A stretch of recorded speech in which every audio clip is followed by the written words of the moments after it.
right. I got a question. For Sheila. Sure. While we wait for you guys to type some more questions into the live chat, Sheila, you just finished your new book, and you've been working on that thing for a year and a half. I mean, describe how you feel. Like, how does it feel to be complete with that, and kind of what's next on your docket now that you're done? I feel excited. I'm believing it's going to save lives. I'm hoping and believing it'll reach. I'm believing millions, even though that sounds big. But I want to see.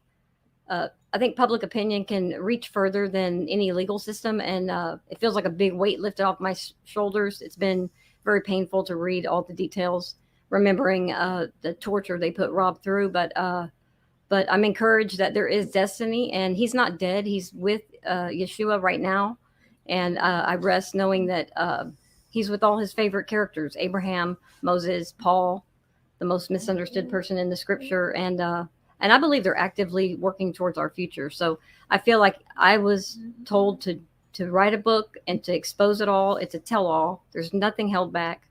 I want to thank Alan and Roberta Stalvey, who will be on some of these shows with me, who helped me a great deal. I mean, 12-hour days for months, and it was a big task. So I feel like because you had to happy about it. Relive it every day. Well, 5,000 pages, and Jeremiah helped me.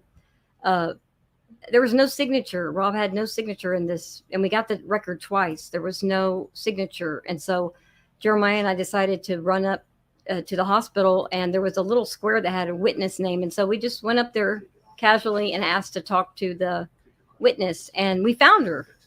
And why don't you share what she said to us, Jeremiah? About it's in the book. About the signature? Yeah. She said she had written on 3 forms. Verbal. And I was like, verbal? You can't just give verbal consent unless it's proven. Like, you have to prove that it's verbal consent. And we even asked them, and they said we'd have to have an audio recording of my dad, Rob SKIBA, saying, "Go ahead and put me on the it's a ventilator." Mm-hmm.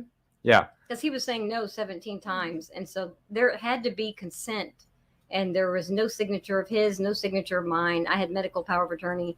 We found the literal witness on the form, and she just said that she signed verbal. And they said her supervisor heard us and came over and said, "What are y'all talking about?" And we told her, and they both said in unison, maybe he was incoherent, which doesn't make sense because he was texting you. He was calling after me too. The fact that she wrote verbal. So, and if he was incoherent, then they should have had my signature, right? Yeah. So anyway, that's all. And they checked the box spouse. It's all weird, and it's like the biggest true crime story that you could ever see. Like, if you ever watch those documentaries of, like, I think they call them the angels of death, the doctors that kill these patients or nurses, and they get some kind of high from it. And that's really what it was like. I mean, and okay.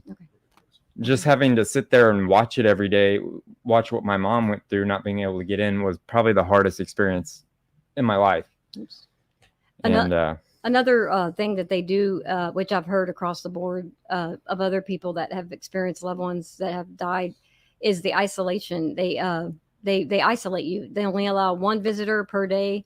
Jeremiah never got to say goodbye. They said unless he was near death, I couldn't have anybody else come. And they never all the way up until he died, they didn't let me have visitors. They keep you isolated.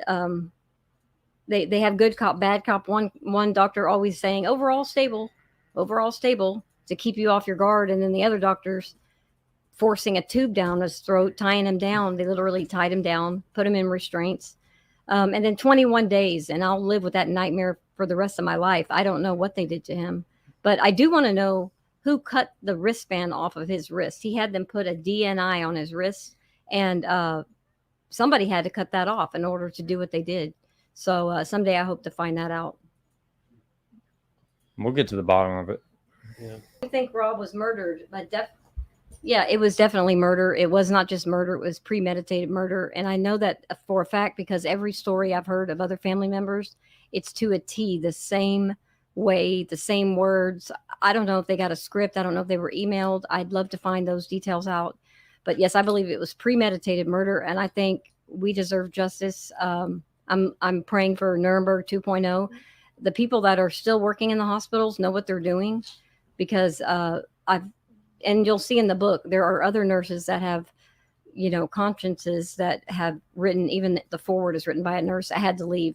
A lot of people that couldn't kill people left. So the people that are still there are making tons of money, and they're still killing people. So we have it all recorded. Everything that I did was documented. I never thought Rob would die ever. Neither. Even the day he died, I wasn't ready. I thought he was strong enough. I never thought he would die, but they were being so hateful from the start, literally yelling at me that if I didn't put him on a vent, that he was going to die. That after that conversation, I recorded every single phone call I had with the nurses and doctors. And when I got in, I continued to do that because I wanted to share with Rob the hell that it had been, because he likes to he was a whistleblower. He liked to help people avoid catastrophes. He was trying to help people get prepared and get medical exemptions, and he could see the writing on the wall. So I was capturing all that in the hopes that after the nightmare was over, that we could use it to help people. Didn't think I would be losing him and then writing a book, but either way, I know that it's destiny. It's for a purpose, and I rest knowing that I walked in the Father's will, and this show is part of that.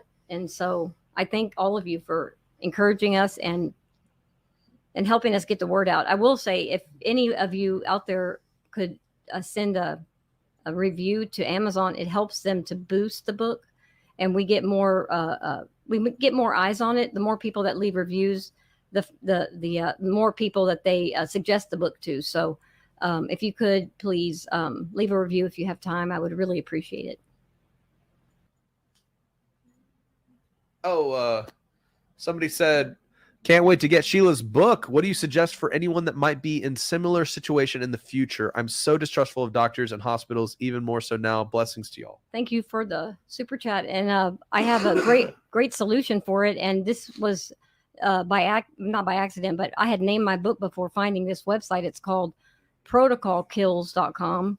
My book is The Protocol. I would like to partner with them because it's a great support to my book, and they have forms. They actually have a hotline where you can have somebody rescued out of a hospital. It's amazing. It's every resource you can imagine for this topic is there. They're still giving people remdesivir today, and that infuriates me. And so protocolkills.com, I'll put a link in the chat, but it's not part of my book. It just happened. We named the book before we learned about the site, but it's a great resource, and there's a ton of good information on the site, and they do rescues. Oh, we got another question here.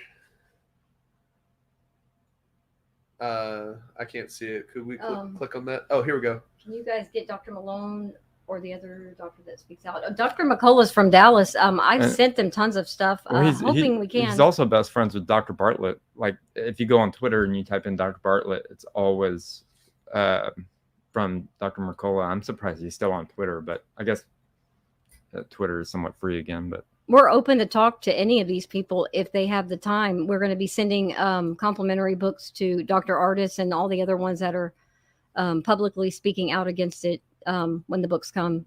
So we're excited about that. If you guys have any connections with them and could help us, that'd be great.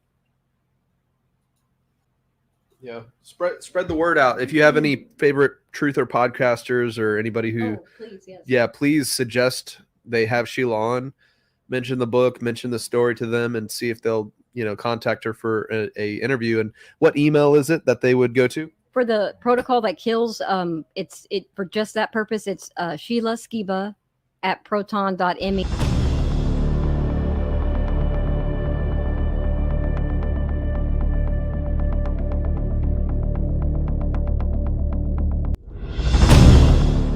Did you know that a government-incentivized hospital protocol has led to the deaths of untold numbers of unsuspecting people? The Association of American Physicians and Surgeons noted, "We now see government-dictated medical care at its worst in our history, since the federal government mandated these ineffective and dangerous treatments, and then created financial incentives for hospitals and doctors to use only those approved and paid for approaches." The book, The Protocol That Kills exposes the lethal regimen adopted by hospitals to maximize profits at the expense of patients' lives. This exhaustive expose provides a first-hand account of the protocol in action as it was invoked on an otherwise strong and healthy 52-year-old Rob SKIBA, who was diagnosed with a viral infection by the admitting hospital. Within 40 days, this valiant Army veteran who had sworn to support and defend the Constitution of the United States against all enemies, foreign and domestic, had fallen at the hands of a government-incentivized domestic enemy. This over 400-page true crime story uncovers every aspect of this lethal protocol in action, despite the protests of Rob SKIBA and his wife. It includes disheartening text messages from Rob, who was locked away from his wife because she was forbidden to enter the hospital in the name of the protocol. Lawfully recorded detailed conversations his wife had with doctors, therapists, nurses, and hospital staff. Numerous pages extracted from the over 5,000-page hospital record that exposed the protocol that led to his tragic death. The testimony of a medical expert who provided his detailed analysis of the case.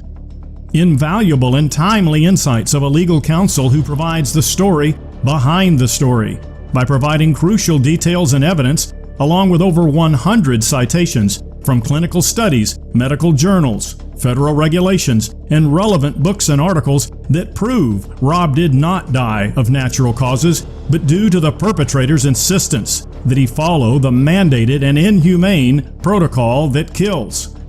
As Richard Bartlett, MD, says, this book shares a wealth of critical insights that will greatly aid in preventing future needless losses of life.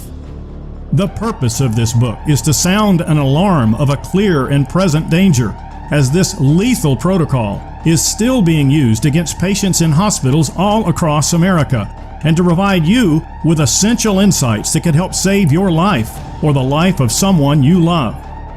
To be forewarned is to be forearmed.